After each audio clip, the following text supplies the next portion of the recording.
Welcome to Knackerbox Garage. Okay, a here we go. Scratchy This is Pants it. production. It's twin disc conversion time.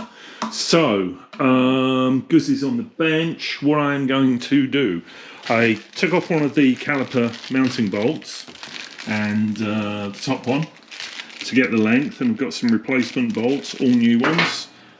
So they should be good.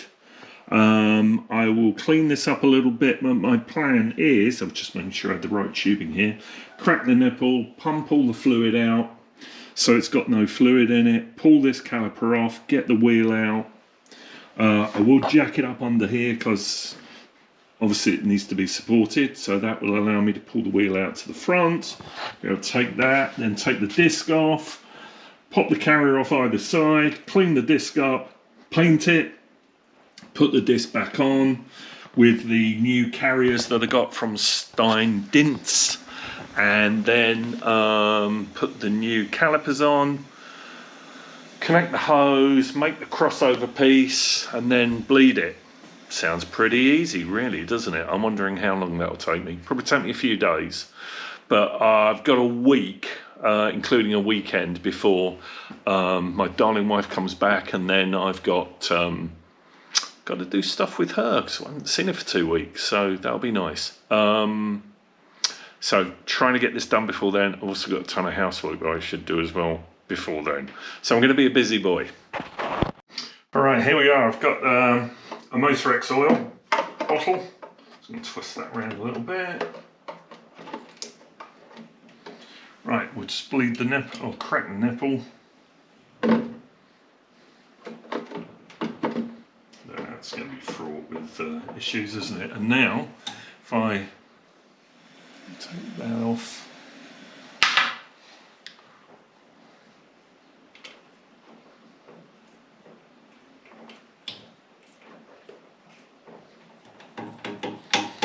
well, the piston's not coming back that well, so I'm wondering what the best way to do this is. Should be a return spring in this, and there doesn't appear to be, which is a bit of a problem. And I don't have a vac pump, which is a problem. Okay, I'm going to have to just think about this. Yep, wheels out. There it is. I have yet to break the tabs off, undo the nuts and bolts, pull it apart. Then I'm going to get a quick clean on the inside. I should also remember which side is the front, although the tyres are obvious. And as there's no speedo drive, it'll be easy. But yeah, it goes that way. Of course, there's the arrow on the tyre as well, so that's going to be obvious. Anyway, that's going to come apart. I'll pull the disc off. Then we'll come back and start looking at putting things together. Well, we'll start masking up the front brake disc first. That's the first thing to be done. So I've just punched the backs of the tab washers off both sides, just broken the nut tension, and going to be pulling the bolts out.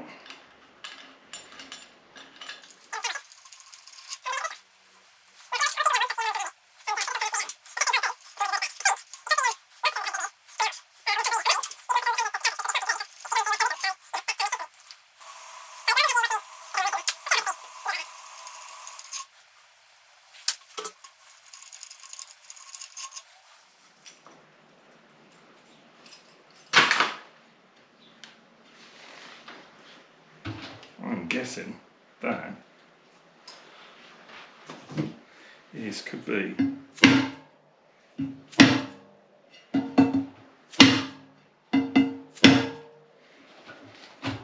well, that's interesting because instead of pulling the disc off, it's pulled the carrier off, which is not what I was hoping for. So,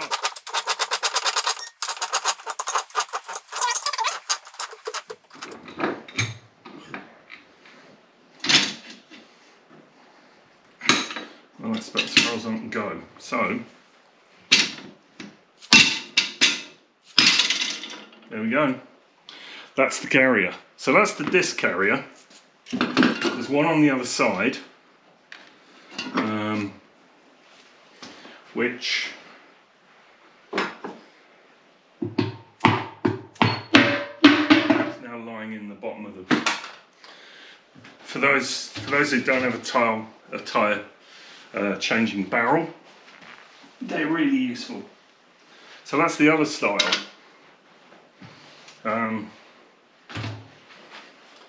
You got a thick one and a thin one. That's the one that carries the disc. That's the blank one. You can see the difference in the thickness. Some people sell you rings that you could do, but I'm going for 2 new ones of these. This doesn't have a circlip on it. This one does. This bearing it's pretty cool.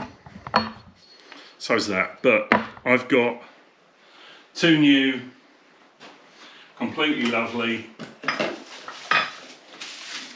ones like this. I will pull the circlip out of this one because I've only got one circlip. Put it on this one, and then these will sit fairly and squarely in there like that. I am going to clean up the hub, so that will be the next thing. So that's going back in there. Then I can make the hoses, put it all together. Hey, we could be riding it tomorrow. Cool. Right, so disc is off, bolts are off. You can see which side of the wheel. Non-disc side, disc side is dirty. So what I'm going to do, I just had to run out to Ace Hardware. I'm just going to brake cleaner it a little bit. And I'm out. That one's pretty much empty. I thought there was more in it than that, but let's go. Let's use a new one.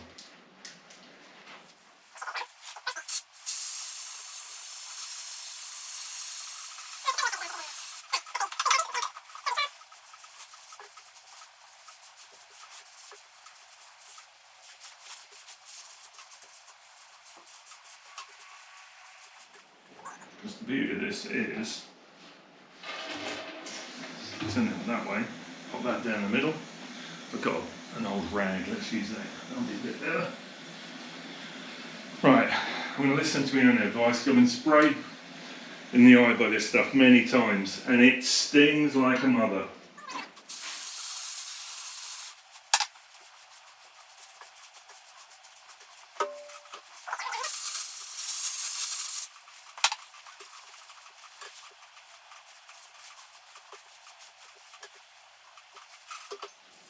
There we go, that's pretty good. Right, I'm going to call that, it's not really clean is it, but it'll do, it'll do. So the plan is now, like I say, I'm going to pull the master cylinder off, going to break the union, hopefully the bolt that, oh please be the same, because that would suck if it wasn't.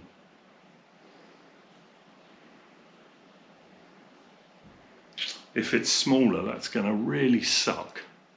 Well, I guess that makes the difference between using this master cylinder and using the one that's on there. Because if it's different bolt size, I don't really want to go through getting a new union and a different bolt and all that. It looks like it's going to be smaller. So I guess I'm on for a rebuild kit for that one. Which keeps it original, I guess, but yeah. Anyway, we'll dig into that. Hello. So, master cylinder. What am I up to? I was trying to look for a service manual on the interweb, and it seems that there are some, but people like Bevel Heaven want to charge you like $15. So I did the usual, which is go to YouTube and found someone taking apart a PS15, which I believe this is, and watched the video, and everything is groovy. So I saved myself $15, and I'm about to start picking it apart. So what I've got to do is get out the rubber seal that's in, I don't know when you can see it, just on the end there, maybe. There's a rubber seal that has to be picked out using one of my dental picks. then there's a metal ring that comes out, and there's a spring behind the piston which then pushes that out. Once that's all out, I can clean it thoroughly, order a new repair kit which comes with a new piston and all the seals on it, and then I can put it all back together. So I'm going to try and dig this out a bit, and if I make progress on the seal, I will bring you back. Well, I'll bring you back because I'm going to make progress on the seal one way or another, but if it gets interesting, I'll bring you back sooner than if I just pull it out with the dental pick. So I've got the piston out, and it's a 15mm. Basically it just pushed out. So there's a ring in there that I think needs to come out that hasn't. I think it's a legacy from a rebuild that may have not been done that well. So I need to clean all this out. I'll clean it out in the sink, try and get as much gunge out of it as possible. I'll order the rebuild kit now, and we'll go from there. I can't remember if I've talked about this moments ago, but if not, I've got the piston out, and it should sit on the spring. This whole assembly, the spring wasn't pushing the piston out at all, which is a little bit odd, because when you put it in there, it goes quite well. There was nothing holding it in either, which to me is a little bit concerning. Now I've pulled the seals off, it actually moves quite well. So it was weird that when I was trying to push the fluid out, hang on.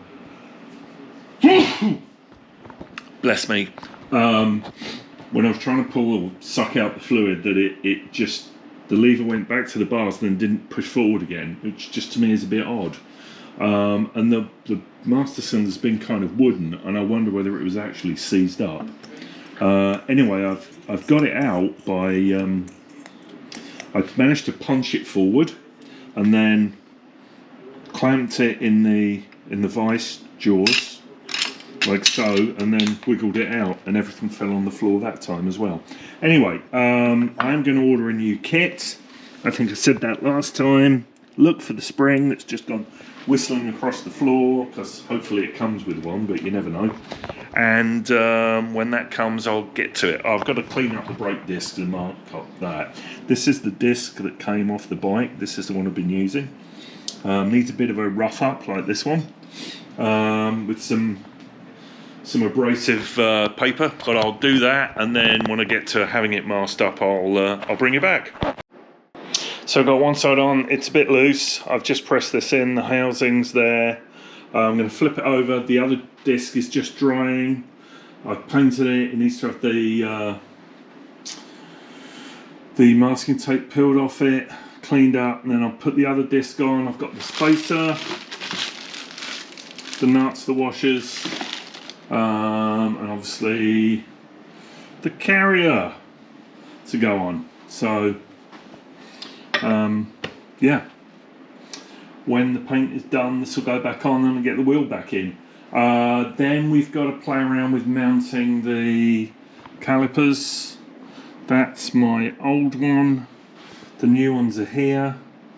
I'll put those in play. I've obviously got to trim the bolts that hold the front mudguard in place, so I should do that. I'm missing a... oh, that probably needs a bit bending actually. Should probably clean this off a little bit on the inside by the looks of things. Yeah. So yesterday we were contemplating why there was an issue with this spacer being too long, and I think I figured it out, because it isn't too long, it's the right size. And if we look at the top of these two, these are both the same height, 46 point something millimeters. The difference that I need to make up is the depth of the bearing, so it should be flush like that. And it also explains why the kit only came with one snap ring, because I'm only supposed to have the snap ring on one side, on the side that goes to the right. So that would sit there like that, and then the bearing is held in place by this part, because that goes in that way, and that's how this one is. And if you look inside, just look inside there, you can see there's this big space where the bearing would go. So all I need to do to correct the issue is warm this up and then squeeze that bearing to the top, like when I first had it. So one goes flush, one is recessed with a snap ring. It doesn't show you that in the manual. Doesn't tell you that in the manual, but that's what I've deduced. So that's what I'm going to do. I'm also, while I've got it like this, I'm going to mark these bolts for length, or at least measure how much I've got to cut off.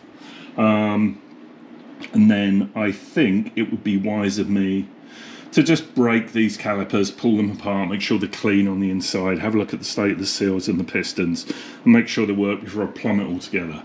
Because not doing that would be silly. Yeah, there we go. That's where we are. So using one of my many Wagner hot air guns, and that is hot, I'm slowly warming up the hub, and then I'll pop it into the vise with this, like that, and then push the bearing back to the front so it's level like this one, and then we're all good. At least that's the plan. Alrighty. So that's hot. Yeah, that's hot.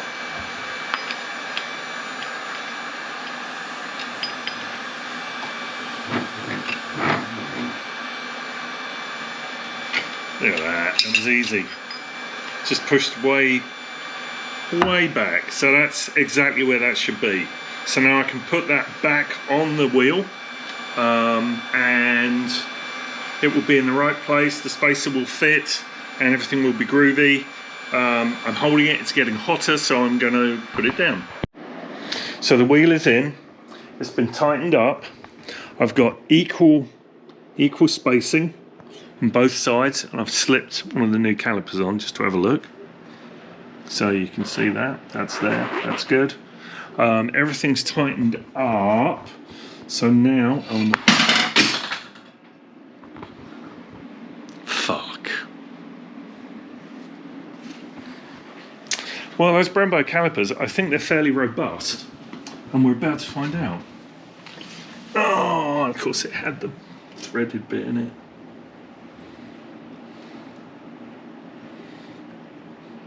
Well, sorry about that, caliper. Well, that was silly, wasn't it? Yeah, so the wheel rotates lovely on its new bearings when it's not rubbing on. Let's try now. Yeah, there we go. Mucho grande. So, yeah, I'm pretty pissed I dropped that. That was dumb of me. Anyway, this is why you don't fiddle around with things, walk away, come back, fiddle around, come back, and forget what you did before. So I've got some bolts to trim. I did mark those up. I'm going swiftly along, making out I didn't drop that thing. Oh, and a wrench on the floor. Or a spanner! A spanner's on the floor. I did mark some bolts, so I could bolt them in. Yeah, there's one cut mark, so I've got to do two like that, and then two with about 1/4 of an inch off the end. So I will cut those dexterously in my vise, clamping them, probably clamp the body, and then just cut them with a hacksaw and file them up clean. Do two of those, and then this is a bolt through for the mudguard stay, and then this one is threaded. So a little bit of copper slip on there to hold those both in place. I would like to take these both apart just to see what they're like on the inside. So I should do that next, which means probably taking off the, pulling the pins out and just checking them out, which obviously is going to then mean service kits, which will be good. But I think it would be wise to check them and clean them. Anyway, so that's the next thing. Both calipers do go on when you don't spin the wheel and make them fall off. So this will work. and I'm just waiting for the service kit for the master cylinder. That should arrive Monday. Hurrah!